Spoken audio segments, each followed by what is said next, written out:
Hier, on m'a parlé de votre parti, par contre, quand on était en travaux.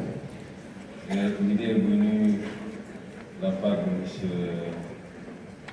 je crois que c'est monsieur le ministre d'État ou quelqu'un qui a proposé, puisque, effectivement, même si vous êtes acteur politique, vous faites partie de ceux qui essaient de hisser le niveau du débat par de la production, la contribution intellectuelle, et nous vous en félicitons. Évidemment, nous avons considéré que votre contribution pourrait être importante. C'est hier qu'on en a parlé, effectivement, et c'est par la suite qu'on m'a envoyé votre contribution. Je l'avais reçu un peu avant, mais je ne l'avais pas encore lu. Et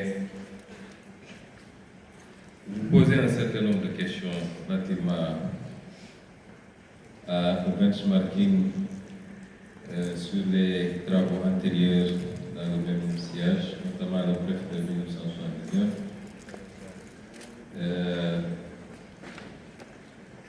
Et les leçons qu'on devait en tirer sur ce qui n'a pas marché. Évidemment, nous ne sommes pas restés loin. Moi, personnellement, mais vous assurer que l'équipe et M. Sen, qui est mon conseiller économique, a beaucoup travaillé sur ces questions-là. Et jusqu'à hier soir, d'ailleurs, il y a eu ces questions qui me passent un petit mémo sur le bref.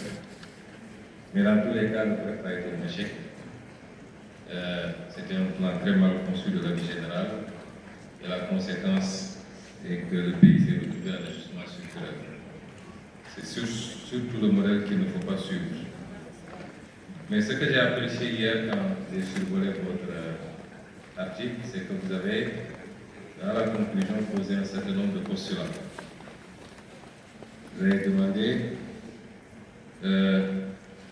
qu'il serait décevant qu'un plan de redressement ne réponde pas à un certain nombre de questions. La première, c'était le rétablissement des marges budgétaires de l'État, qui est un impératif dans le contexte actuel des finances publiques. Quelles mesures concrètes le gouvernement a-t-il décidé de prendre pour réduire les dépenses et le train de vie de l'État et nationaliser le secteur parapublic? C'est une question à laquelle nous avons répondu, je crois. Vous avez posé une deuxième question.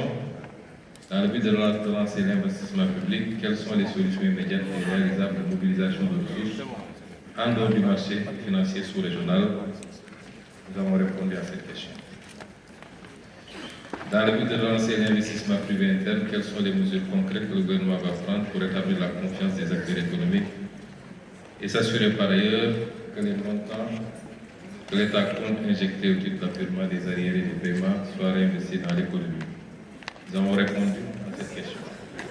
Sauf les mesures pour que ces montants soient réinvestis. Je vous ai dit que nous sommes impuissants quand même à tordre de bras à une entreprise d'orienter son investissement dans tel sens. Vous avez dit, dans le but de relancer l'investissement privé international, quelles sont les réformes concrètes prévues au code des investissements, au code des douanes, au code général des impôts?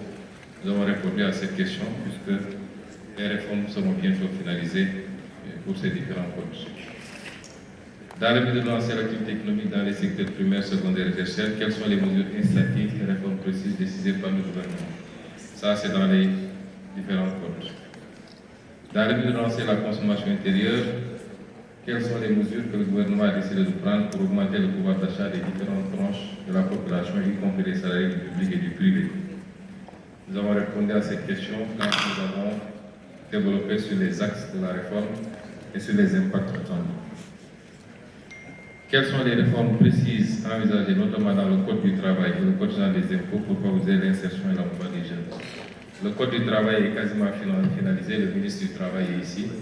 Je crois que dans les prochains jours, il sera certainement approuvé en Conseil des ministres et présenté à l'Assemblée.